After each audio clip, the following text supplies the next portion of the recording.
Chapter 16. Leaders demand a miraculous sign. One day the Pharisees and Sadducees came to test Jesus, demanding that he show them a miraculous sign from heaven to prove his authority.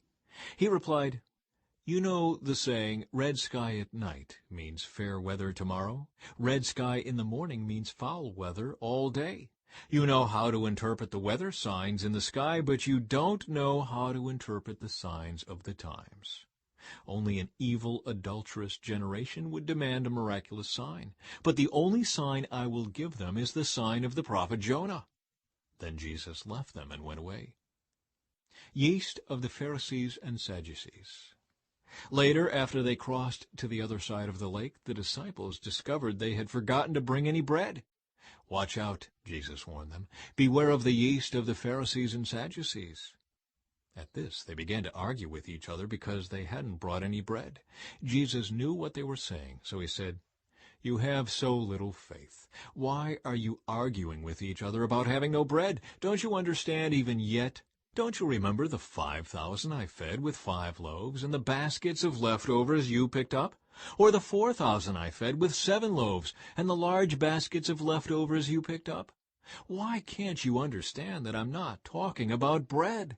So again I say, beware of the yeast of the Pharisees and Sadducees." Then at last they understood that he wasn't speaking about the yeast in bread, but about the deceptive teaching of the Pharisees and Sadducees. Peter's declaration about Jesus. When Jesus came to the region of Caesarea Philippi, he asked his disciples, "Who do people say that the Son of Man is?"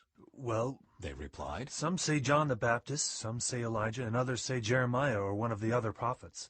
Then he asked them, "But who do you say I am?" Simon Peter answered, "You are the Messiah, the Son of the living God."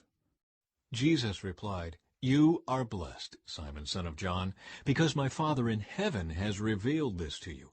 You did not learn this from any human being. Now I say to you that you are Peter, which means rock. And upon this rock I will build my church, and all the powers of hell will not conquer it. And I will give you the keys of the kingdom of heaven.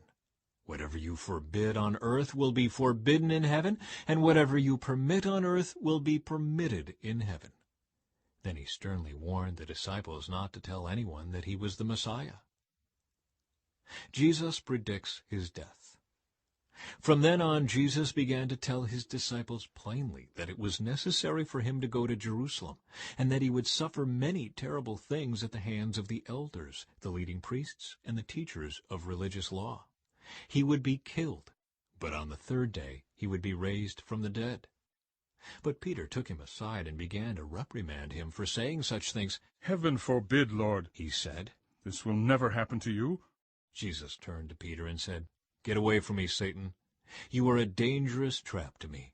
You are seeing things merely from a human point of view, not from God's." Then Jesus said to his disciples, "If any of you wants to be my follower, you must turn from your selfish ways, take up your cross, and follow me. If you try to hang on to your life, you will lose it. But if you give up your life for my sake, you will save it. And what do you benefit if you gain the whole world but lose your own soul? Is anything worth more than your soul? For the Son of Man will come with his angels in the glory of his Father, and will judge all people according to their deeds. And I tell you the truth, some standing here right now will not die before they see the Son of Man coming in his kingdom."